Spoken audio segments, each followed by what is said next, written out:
Billionaire Spike by Flintflint Brothers. Chapter 6. Rain Bells and Feathers. There she is, consort, smiled Blue Blood, smiling in the bushes, gazing at the lone pony standing in the middle of town. The man of my dreams is just sitting there all alone, just begging me to sweep her off her hooves and take her back to my castle. I think I may even hold off throwing her into my dungeon. That's wonderful, sir, said Consort, but I must tell. I'm going to do it, the prince said, stepping out of his hiding spot, looking at his love city at the local diner. Take notes if you want, consort. You may learn a thing or two about silvering and courting. Red Unicorn sighed. Very well, your highness. Should I take more notes from here, or would you prefer if I stand next to you and observe? Stay here, you old colt. Sorry, Blue Blood. I don't need some rally cropping up my style.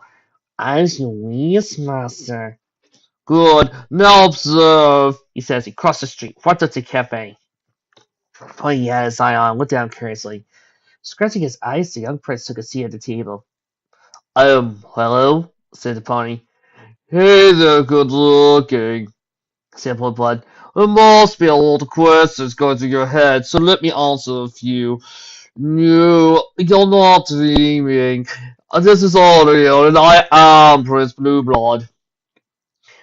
Really? Because I heard that he was dead, but I never got to meet him. Well, here I am, cried Blueblood. And I must say, you're one of the most beautiful things I've ever seen. What? Bless the pony, you think I'm beautiful? The most precious and stunning of flowers in this town of weeds, said Blueblood.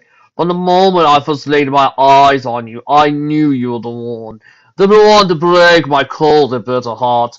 You make me want to be a better stallion, to forego my old and cruel ways. You are old and cruel? Alas, yes, corrected the White Prince. But no more. I would give it all up for you. The pony giggled. I'm flattered, really.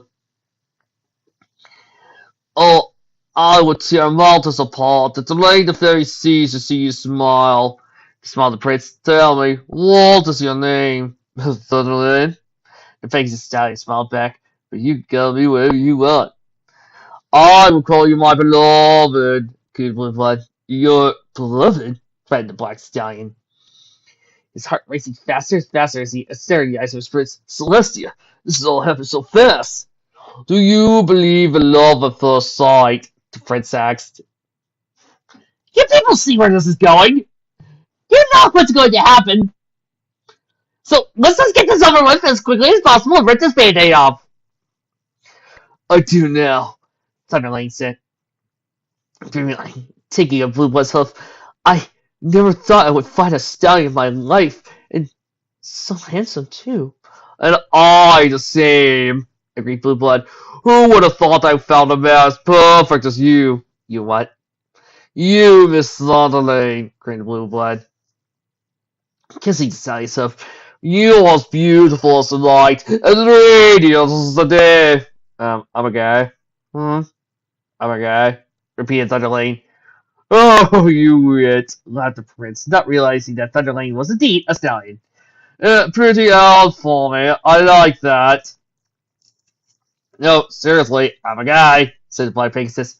Wait, you thought I was a mare? Well, aren't you? No! This joke is getting dry, muttered Blueblood. I know that you're a mare. You're not fooling this eye and my... My goodness, my eye! Screamed Blueblood, his eyes burning from the face that laying straight up. What stallion carries away a mace? Tell me that, pretty boy! He yelled, clenching his eyes shut as he rolled on the ground angrily. You're a jerk! Grumbled Thunderlane, spreading his wings and taking out the sky. As he flew, he looked back only once, shedding a tear over what could have been. Ding! I swear, Blueblood is so stupid. Sir, I know, right? Called Consort, popping his head out of the bus. No, I'm not alright, you idiot. I just got mazed by a Hishi. I tried to tell you, sir. The evil didn't listen, sighed Pony. I assume that this is Sally's entire fault, and would you like to put his execution in the schedule? Finally, you're doing something useful, mumbled the prince, getting off the ground. Consort, I can't see. A terrible side effect of mainstream eyes, my liege. I need you to get me back to the train cart so you can wash this out, said Blue Blood flaming around Wiley. Consort, where are you? Here, sire, droned consort. I will be your eyes. Be my legs too, will you? He said, jumping onto the older pony's back. I don't feel like using the royal legs. Yes, sir, grunted the 18 unicorn under the weight of the prince. Andrew would need perusing back. Perhaps we should return to Madame Rarity. She seems to be the only female in town you desire. I suppose, mumbled the prince. We all saw she's female, correct? Well, I'm sure, your greatness, said Consort as he moved at a sluggish pace. Sir, perhaps we could get to the train car faster if you were to get off me. Or, Blue Blood droned, you could walk faster. Yes, of course, muttered the red-colored advisor, struggling to stay standing. Once you clean me up, I want you to gather the rest of the servants and organize a wedding outside of what's-her-name's house. Sire, a whole wedding? Of course, Blueblood said. I want to be married as soon as possible. If you say so. Off! Grunted Consort, back finally giving under the weight of the prince as he fell to the ground. Such a disappointment. I know, sire, moaned Consort. After making their way back to the royal train cart, Prince Blueblood cleaned out his eyes, had a quick coloring session, and had the other sitters prim and pampered and groom him back to princely perfection. Meanwhile, Consort was busy trying to snap his snide back into place without one of the maids. There, hold still, grunted the silver-colored maid. I can't pop it back in the place if you keep scrubbing around. I'm sorry, Fairy Dulcet, said Consort, once he got the touch of her hoof on his back. Even your gentle and angelic touch causes me pain. I still can't believe you would let him rise you like that, growled Fairy Dulcet. He's such an imputed pig. He could have seriously hurt you. Yes, well, groaned the color-coded advisor. Over the years, I've built up a tolerance for its idiocy. After all you did was him, after all those years of you taking care of him, said the maid, he still treats you like he used to. You should have had to stand for that. Neither. I've watched that boy grow up from a cute little fool to an egotistical monster, sighed Consort. I don't know what really happened. I did my best to raise him, teach him right from wrong, and treat others with respect and kindness, to be generous and honest.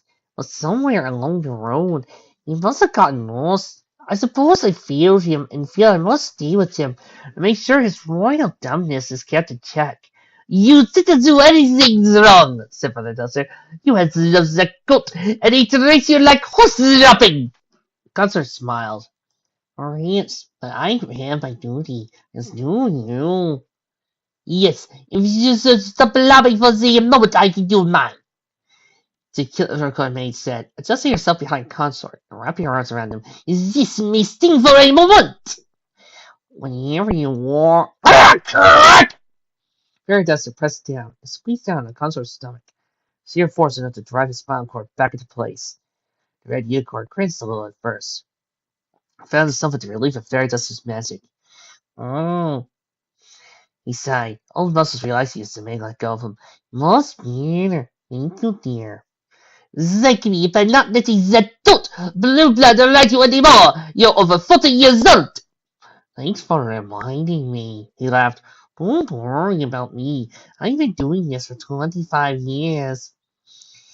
I don't like it. Please remember, Scotzer said.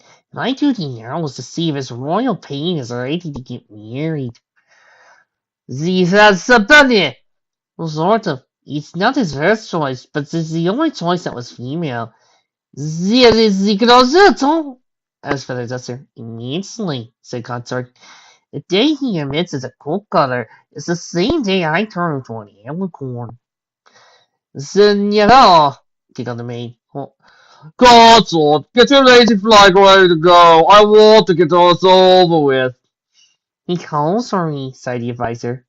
Hey, smiled Feathers Duster, can we cause her a quick little kiss on the cheek?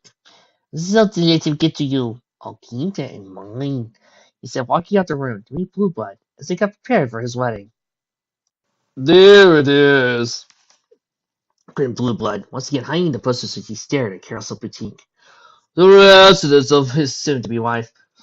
Boy, it's worth her face in for the surprise of her life. Sure, Senior Sire. The last of the guests has arrived. Should we get started? Of course, but first I have to propose to the bride, He said, laughing at his own joke. Hey, that's funny. Consort, I want you to write that under the funny things I've said. Of course, me, sir, said the advisor, pointing scribbling peanut butter into his notebook. He turned to her consort and managed to set up and organize the entire wedding within the nearby meadow. Blueblood's personal chefs were putting in finishing touches on the wedding cake, while other butlers and maids were quickly setting up the red carpet, arranging flowers and making sure everything would be perfect. The townsfolk of Ponyville had shown up quite early after catching word there was going to be another royal wedding. Megan always dreamed of seeing such a magnificent event. Look at all them consort, puffed Blueblood. It's up to these peons have never seen the glory that is me. Yes, dipped in consort. So when I come out of the house with my new little wife, I want you to strike up the band, you got it? It's the plan, my lord. Good. Blueblood smiled. How do I look? Mumbled the red-colored pony. Words cannot express how you look. Perfect. He said as he walked up the boutique, knocking on the door, waiting for some pony to enter. Inside the shop, Rarity was busy reading over the books she got from the library. I do have friends, don't I? Coming! She sang, leaving her book open on the current page. She went to check the door, looking through her peephole to see who it was. Light. He's back! She groaned, seeing it was Blueblood. She pulled up a fake door, she opened up the door. It's Blueblood! How unexpected! Isn't it? He said, letting himself in. Ask me, just full of surprises. To what do I owe the pleasure?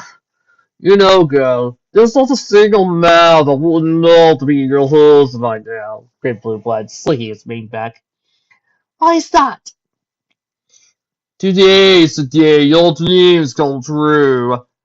What would you know about my dreams? Oh, I know plenty. Oh, great. Oh, joy. This song's for the Broadway musical. Luckily, I have the whole entire soundtrack on my YouTube channel right now. Hit it! You've been dreaming, just one dreaming your entire life. Praying to Celestia so you could be a wife. Could you be some stallion's property? This equation, now plus cult my mind, it does confuse. But on occasion, I have found that medicine is being used. Mainly for the bedroom things with me. Of why I'm as big as a tree. A real half of subs or plus Unbelievable. check out my hard rock ass Egotistical. as I stuff you with my blue blood cheese. That's disgusting. You clean my casserole Lost in his own world. as I've called you my own. I think I'm going to hell. And I'll let you polish all my crowns and jewels. Picture this. My castle in Canterlot. The chef cooking the finest food for dinner. My little wife massaging my hooves as the kids play with the dogs. Oh, we'll have 6 or 7. Dogs? No! Sloppy coats like me! Imagine that. Yes, it's true, I lust for you like the very sunny sun! My first choice, except for that one big red stallion! You are faced with your destiny! What now? Do tell me! Unicorn! I know that! Don't lie! You know it's me! Escaping! There's no way! Whoa. And I thought I put the rape alert with the original movie. Unlock all the doorways! CP Melody! So, what's the name? Will it be yes, or will it be oh yes?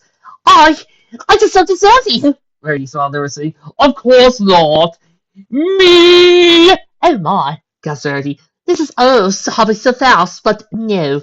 That's funny. Laughed Blue Blood, trapping Rarity in the doorway, placing his front hose to the door. But seriously, kiss me. Goddess, no! Squeaked Rarity, opening the door and sidestepping out of the way as Blue Blood fell through the door, landing in a mud puddle outside her doorstep. Rarity quickly slammed the door shut as Consort struck up the band, playing Here Comes the Bride as Blue Blood emerged from the puddle. Consort looked at the mud-covered prince, trying his best not to laugh. So, How did you think it? Blue Blood grabbed the advisor by the collar, growling at sarcasm. Look now, you'd be my wife if it's the last thing I do. But you don't even like her. True, but when I'm king, I'll be getting everything I want, whenever I want it, and I need to get used to that now. So, was he saying he can't wait to be king? Boo, boo, boo! Get off the stage! Go back to the fire Ethan! Like his dripping main officer stormed off. Burn the wedding and set me up a bath. So do I put the bath bombs in them? Asked the consort. Of course I want bath balls, you don't! The prince muttered. Go start it now! Yes, sire. The red pony sighed, looking at the boutique. This isn't going to end well. I know it.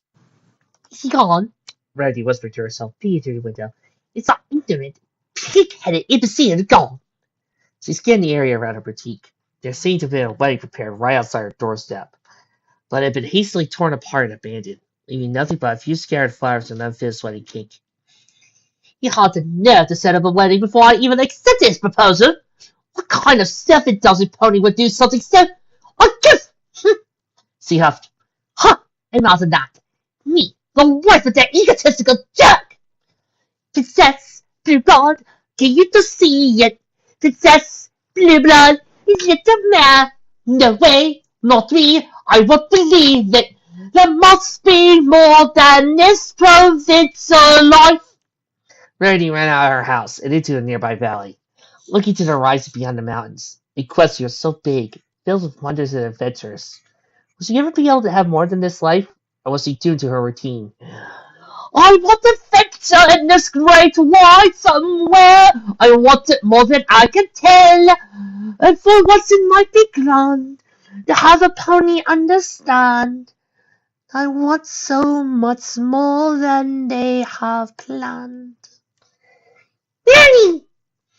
What am I to do? Sighed the white mare, lazily blowing a plume of dandelions. Susie Bell, would you be quiet? Droned Rarity. I'm trying to think. Wait a minute. Susie Bell! Screamed the little filly, running as fast as she could across the field. Her mother slowly following after her. Pearl seemed to have a bit of a limp in her run, and was being gingered with one of her hosts. Mother, Susie Bell, what are the questions going on? She asked as she ran to the ponies. Where's father? And what's happened to your hoof? We were attacked, Fairy. Panted Sweet, falling to the ground very exhausted. Dad, Mom and I, we got away, but Mom, she hurt her foot while running. Mother, are you alright? Asked Rarity, looking at her mother's hoof. It seemed to be badly bruised, and was already starting to turn a deep shade of purple. Looks like you may have broken a bone, she said. You need to get to the hospital. Don't worry about me, Auntie. It's your father that's in danger, said Pearl. He wanted to cut to the 7 feet forest to save our travel time. What? Screamed Rarity. Is he mad? Why would any pony trek to the 7 feet forest? Your father wanted to save our 10 minutes of travel time. I could just listen to him. Asked Rarity. The Everfree is dangerous! That's what I said, muttered Sweet Belle. What does he know? He's still an Everfree, Pearl said. I just prayed to Celestia he's all right. Mother, Take Sweetie Belle home and get some rest, said Rarity. I'm going to find Father. But, Rarity, gasped Sweetie Belle, it's dangerous. I know you want to see Dad, but should we just call the Royal Guards or something? There's no time for that, exclaimed Rarity. Besides, if the gods do find him, he'll think it's another government conspiracy trying to take his money, or time, or something else equally as ridiculous. He'll probably get thrown in jail for an insane asylum. I'm not going to let you go, cried her mother, grabbing a hold of her hoof. I might have lost my husband today, but I'm not going to lose my daughter as well. I'll be fine, Mother. I've been in the FFA before, said Rarity. I know how to take care of myself. You've been in FFA before? Yeah, I think so. Have I? She wondered, scratching her head. The memory is a little vague, but I'm sure I've been in FFA. It came out all right. You sir? Asked her mother. Don't want you hurt or getting killed. I'll be fine, really, said Rarity. But right now, my father needs my help. Get Sweetie Belle and some rest, and then go to the hospital and get your hoof looked over. I'll be back before you know it. Her mother sighed. Let your heart's hoof go. Be safe, please. I will be. Not Rarity. She rushed away from her mother and sister towards the edge of the Everfree Forest. She stopped at the edge of the woods, staring into the dark and scary tree line. Rarity gasped as she took a step onto the shallow path and descended into the trees. Every step led into more darkness. She had little to no idea where to go. She would have asked her mother where. She thought of turning around, but by then she was already deep within the thicket of the forest. Oh dear, she muttered to herself. Am I sure I've done this before? Maybe it was just a dream. Ugh! Why is my head being so difficult? She continued to the forest, still following the thin dirt road that twisted through the woods. Looking into the trees, she saw thick branches slowly close above her, blocking out the late autumn sun. It would start snowing soon, meaning even today. Mare definitely didn't want to be stuck in the Everfree when the Pegasi rolled in the first winter snowfall. Father! Rarity called out. Father, where are you? Can you hear me? And where can you be? Verity eventually came across the crossroads. One path leading down a sunny and cheerful road, while the other was riddled with dead trees and fog. It didn't take a genius to figure out her father took the scary one, so that's where she headed, crashing down the cold, dark path. Daddy! Father, say something! She continued to call as he came across the yellow straw hat leaning the dirt recovering road. Father's favorite hat. He never does about this sort of tacky thing, she said, picking up as the saw pony tracks on the road, most likely belonging to her dad. Don't worry, I'm coming! The white mare ran as fast as her legs would allow, forsaking her host to the dirt and bugs of the Everfree. She needed to find her dad at any cost. Then she found it. A castle, she said, looking at the large, stony structure of the old castle. What's a castle doing in that? Never mind. I'm just afraid Father took shelter here. Now he is all right.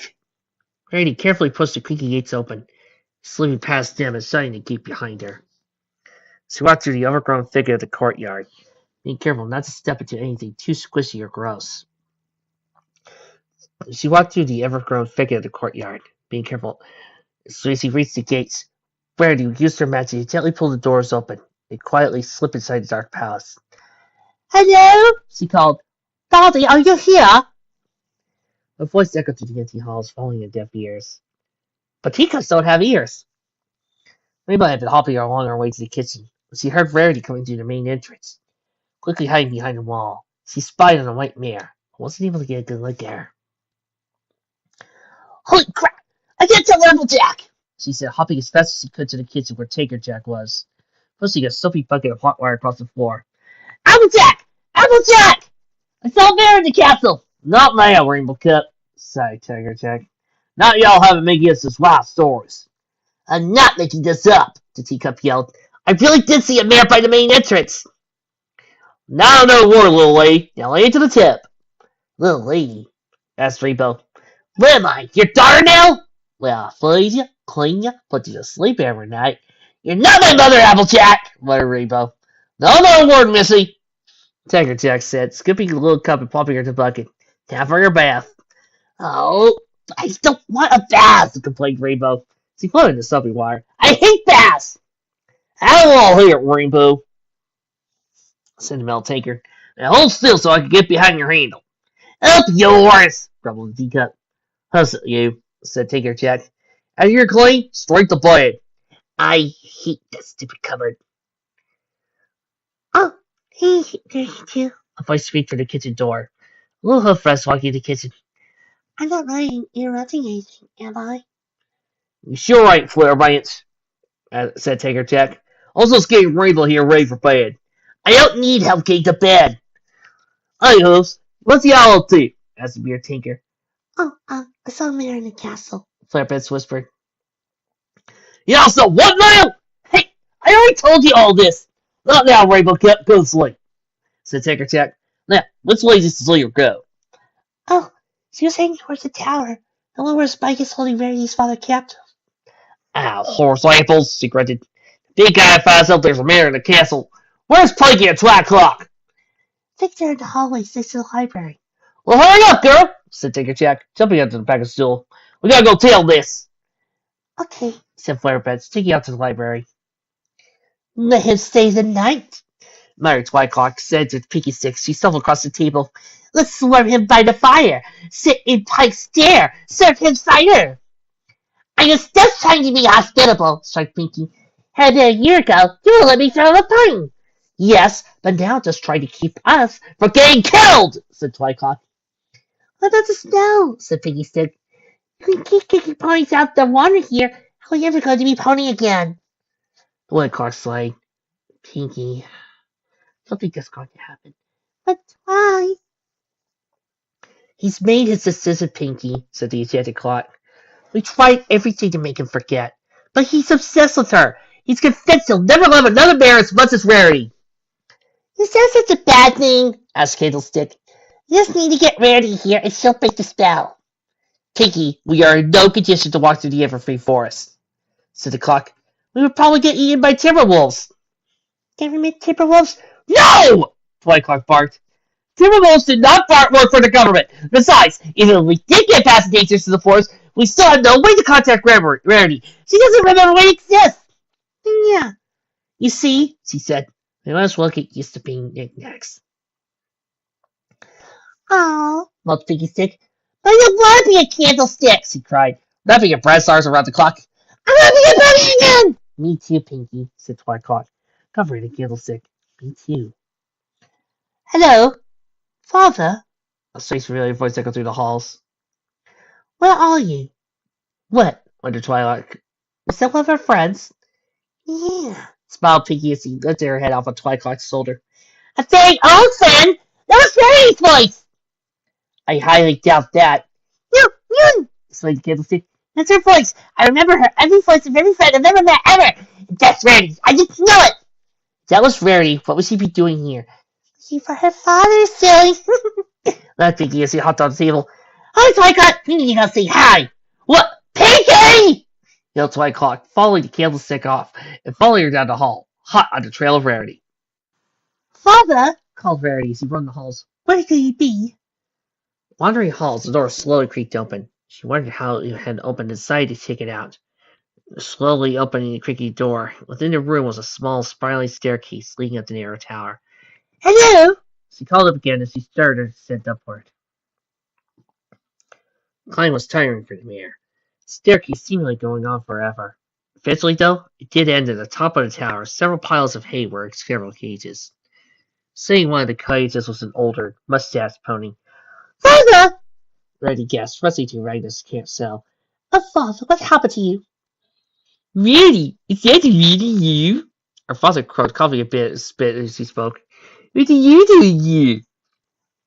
I came to find you. What about your mother? It's Seedy Belle. Are you Seed? Please tell me this, Seed.